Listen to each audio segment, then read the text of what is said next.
सच के साथ। नमस्कार, सिटी वाराणसी लाइव में आप सभी का स्वागत है। मैं हूं अमित मिश्रा। आइए देखते हैं आज के प्रमुख समाचार। सावित्रीबाई फुले की 94वीं जयंती पर बीएचयू में हुई संगोष्ठी तो जनसा में निकली रैली।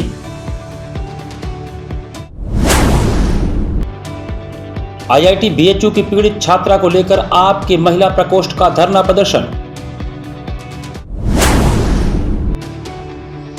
ज्ञानोपी परिसर में एएसआई सर्वे रिपोर्ट सार्वजनिक करने के मामले में सुनवाई 4 जनवरी को।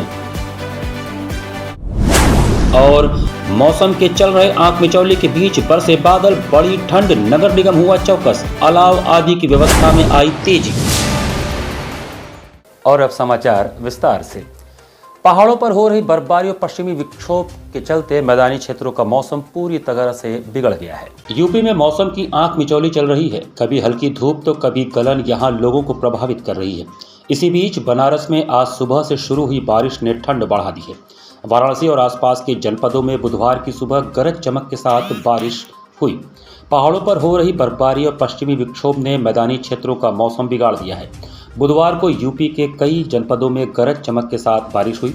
मौसम विभाग के अनुसार बिहार में बना चक्रवाती हवाओं का क्षेत्र उत्तर प्रदेश में बारिश लेकर आया है। बता दें कि मौसम विभाग के मुताबिक वाराणसी मंडल के 4 जिलों में 3 जनवरी से 11 जनवरी तक बारिश के आसार हैं। इससे मौसम और बिगड़ेगा। इससे पूर्वी उत्तर प्रदेश में कड़ाके की ठंडक पड़ने का अनुमान है। बारिश के चलते ठंड में बढ़ोतरी को लेकर नगर निगम प्रशासन पूरी तरह चौकस हो गया है। भेलूपुर जोन के जोनल अधिकारी जितेंद्र आनंद सिंह ने बुधवार की शाम करौंदी वार्ड सहित आसपास के कई क्षेत्रों में दौरा कर अलाव आदि की व्यवस्था की। वहीं वार्ड नंबर 33 करौंदी के पार्षद शंभू शर्मा से बात करने पर उन्होंने बताया कि हमारे यहाँ हर जगह अलाव जल रहे हैं। लकड़ियाँ थोड़ी गीली हैं जिससे लोगों को थोड़ी दिक्कतें हो रही हैं। बाकी लकड़ी भरपूर मात्रा में मिली हुई है। लकड़ी की कोई कमी नहीं है। इंसान के साथ साथ जानवर भी यहाँ राहत पा रहे हैं। एएसआई ने जिला जज की अदालत में 4 सप्ताह तक ज्ञानोपी सर्वे की रिपोर्ट सार्वजनिक न करने की मांग की है। ज्ञानोपी परिसर में एएसआई सर्वे रिपोर्ट सार्वजनिक करने पर बुधवार को जिला न्यायालय का आदेश नहीं आया। इस मामले में जिला जज ने गुरुवार को आदेश देने का फैसला लिया है। इसी बीच एएसआई ने जिला जज की अदालत में आवेदन देकर 4 सप्ताह तक रिपोर्ट सार्वजनिक न करने की मांग की है, क्योंकि इलाहाबाद हाईकोर्ट ने वर्ष 1991 के लंबित वाद लॉर्ड विश्वेश्वर मामले में भी सर्वे रिपोर्ट दाखिल करने को कहा है। ऐसे में इसकी दूसरी कॉपी तैयार करने में समय लगेगा, जिसके लिए एएसआई ने 4 सप्ताह समय की मांग करते हुए तब तक रिपोर्ट सार्वजनिक न करने की मांग की है। गौरतलब है कि भारतीय पुरातात्विक सर्वेक्षण एएसआई ने बीते वर्ष लगभग 100 दिनों तक वजूखाने को छोड़कर पूरे परिसर का सर्वे किया था। इसकी रिपोर्ट 2 सीलबंद लिफाफे में बीते दिसंबर माह में जिला जज डॉक्टर अजय कृष्ण विश्वेश की अदालत में पेश की गई थी। इस रिपोर्ट की एक कॉपी की मांग हिंदू और मुस्लिम दोनों पक्षों ने की है।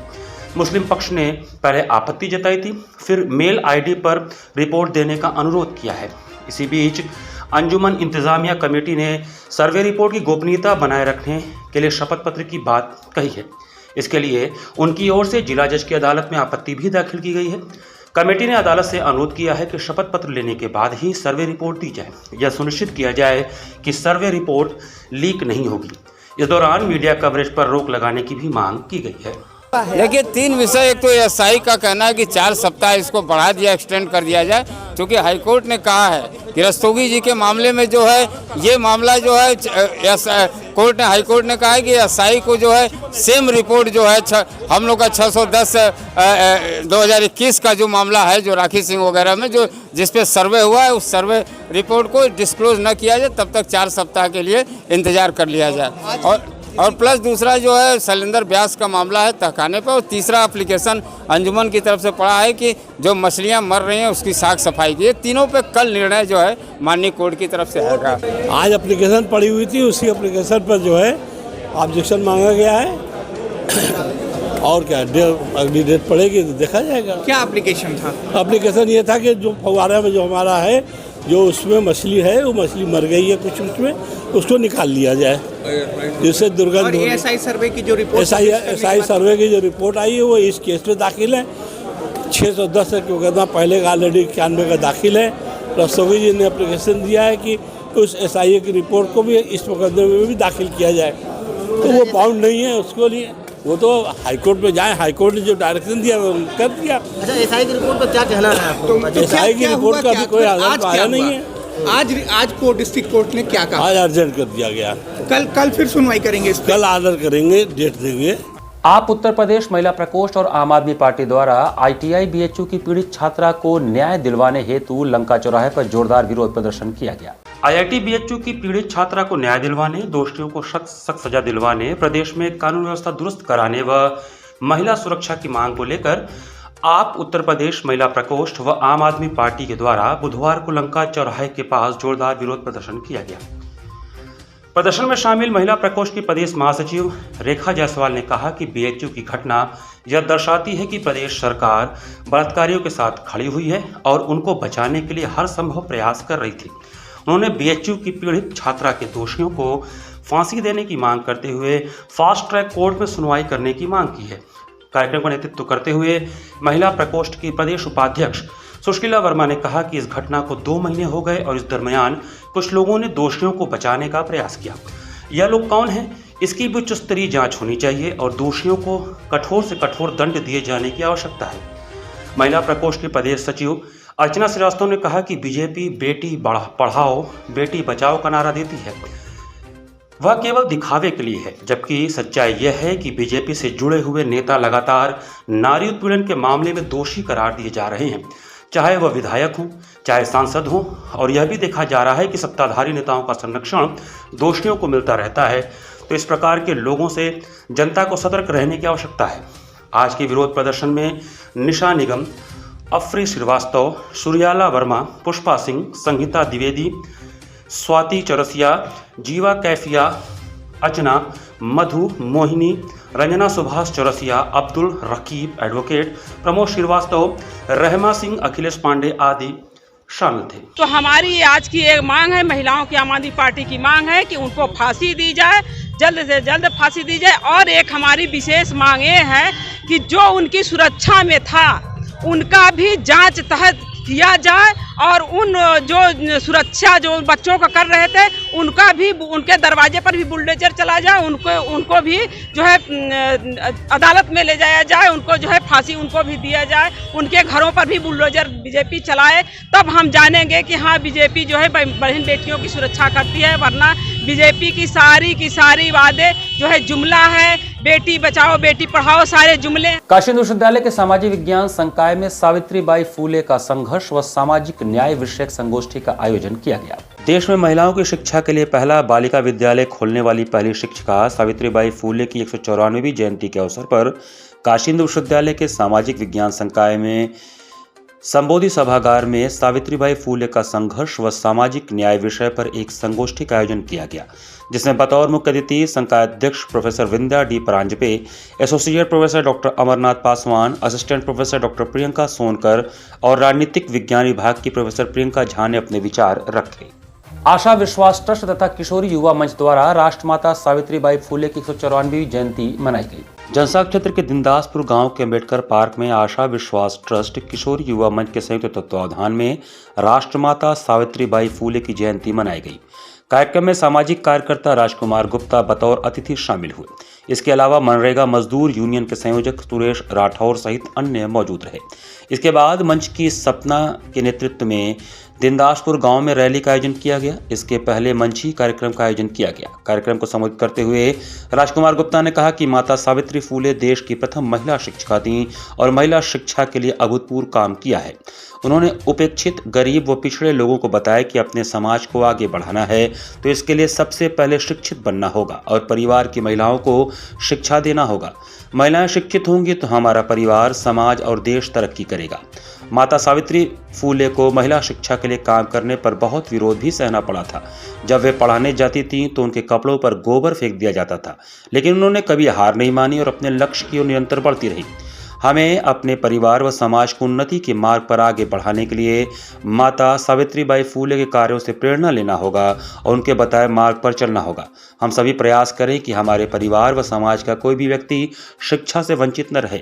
संचालन प्रियंका ने किया। इस मौके पर रेणु, सरोज, अनिल, सुरेश राठौर, राजकुमार गुप्ता, गुड़िया, रोशनी, कोमल, काजल, सविता, रेशमा, सपना, रेखा, संगीता, दीक्षा सहित सैकड़ों लोग उपस्थित थे। सावित्रीबाई फुले का जन्मदिन है, तो इनके जन्मदिन के अवसर पर हम लोग आज जागरूकता रैली निकाल रहे हैं, जिससे कि लड़कियां अपने विषय जागरूक हो और शिक्षा की ओर ध्यान दें। यहाँ पर वक्त चला छोटे से ब्रेक का। बने रहिए सिटी वाराणसी लाइव के साथ। वाराणसी लाइव, सच के साथ। क्या कहते हैं आपके सितारे, कैसा जीवन होगा आपका, होगी हर मुश्किल आसान, है हर परेशानी का निदान। आप बने रहिए हमारे साथ और हम बताएंगे आपके भविष्य का हाल। प्रत्येक मंगलवार रात्रि 8:30 बजे से सिर्फ सिटी वाराणसी लाइव पर।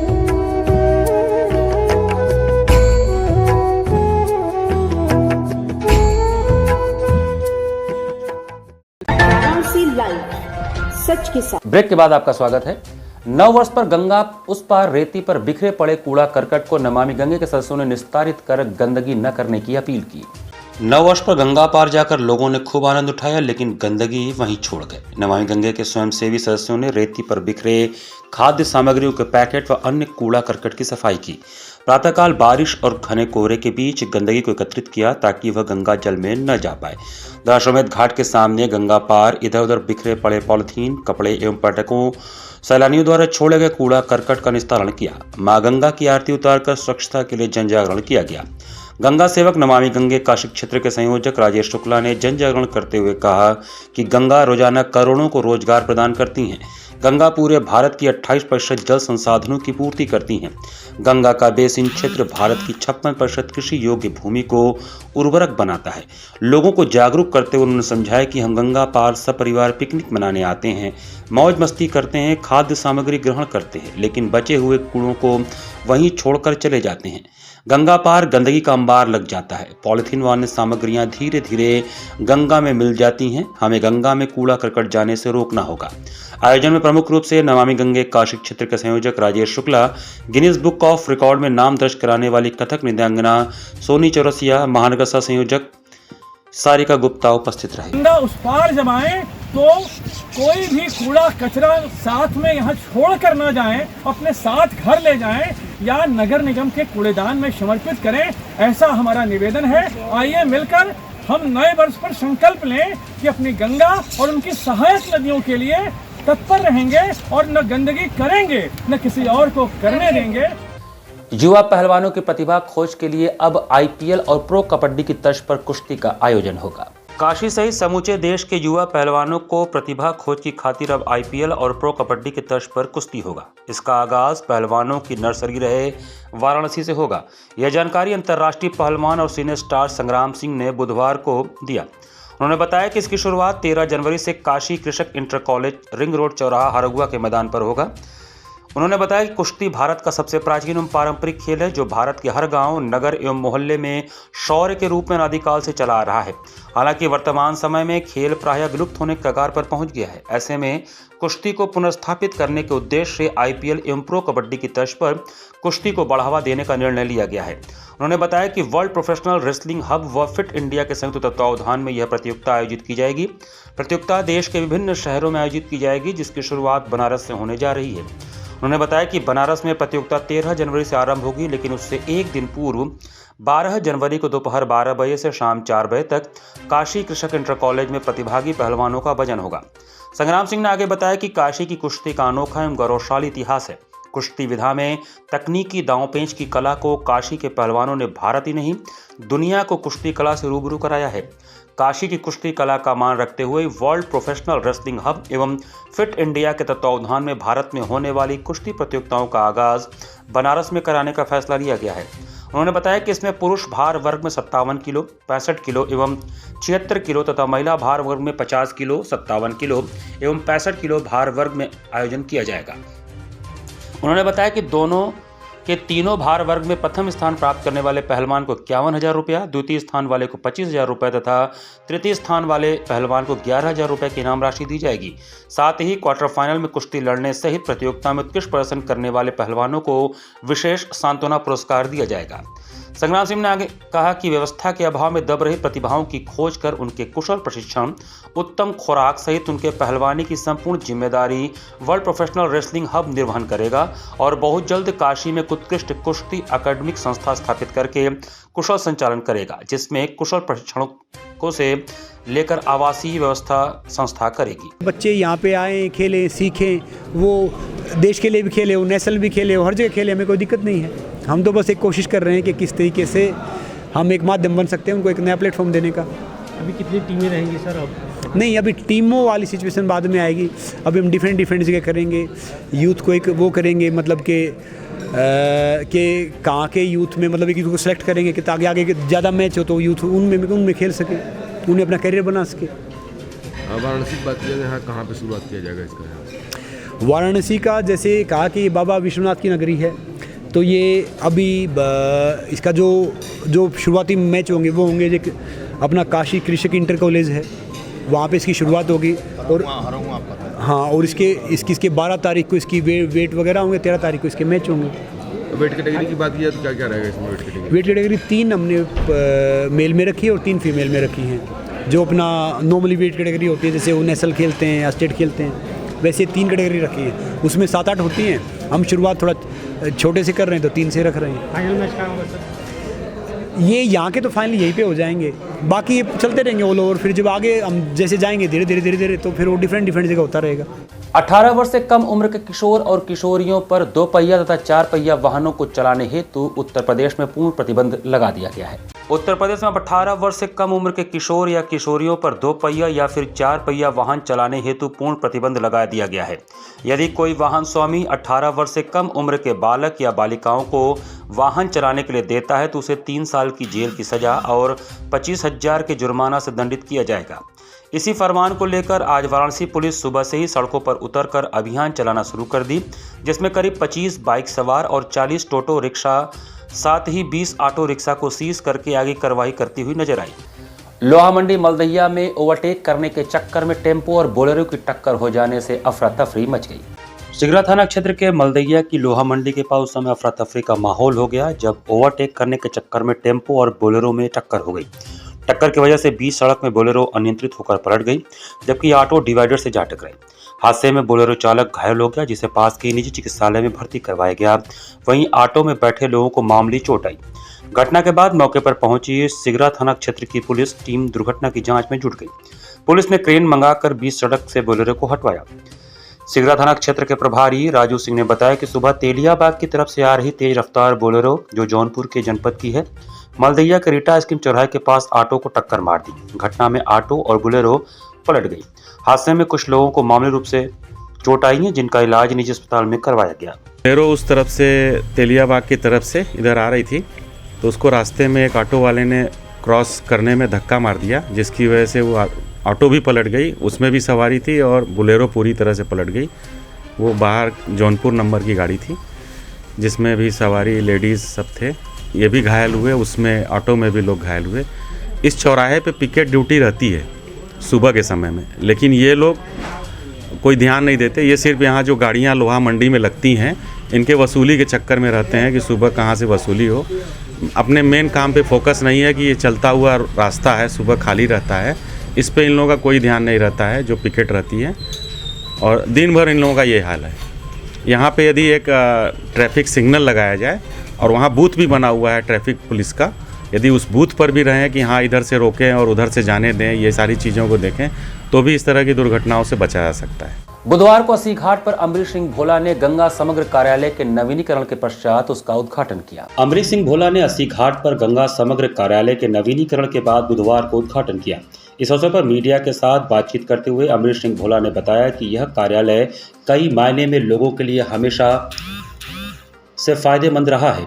यहाँ बाहर से दर्शन करने आने वालों के लिए यह कार्यालय वरदान है। यहाँ महिलाएं अपने बच्चों को ब्रेस्ट फीडिंग बिना किसी संकोच के करा सकती हैं और सारी महिलाएं भी यहीं आराम कर आगे दर्शन पूजन की पूरी विधि यहीं के घाट के तीर्थ पुरोहितों से समझ बूझकर पूरे विधि विधान से संपन्न कराती हैं। तीर्थ पुरोहित जो यहाँ पे जन सुविधा को देखते हुए जो तीर्थ पुरोहित यहाँ के हैं, इन्होंने व्यवस्था की है और जन सुविधा को लेकर के जो है आए दिन हम लोग देखते हैं कि जब छोटे बच्चे होते हैं, महिलाओं को दूध पिलाने के लिए कहीं इधर उधर जगह खोजती हैं, वैसे जगहों के लिए वो ये जगह सुलभ है। और बहुत सारे यहाँ पे यात्री दूर दूर से आते हैं, उनके लिए भी कम से कम यहाँ पे ठहरने के लिए, बैठने के लिए ये यहाँ पे तीर्थ पुरोहित समिति ने यहाँ पे जो व्यवस्था की, मैं उसकी सराहना करता हूँ। और निरंतर यहाँ से जन कल्याण के कार्य भी किए जाते हैं। इसी के साथ सिटी वाराणसी लाइव का ये संस्करण हमें समाप्त करते हैं। मुझे दीजिए आज्ञा, नमस्कार।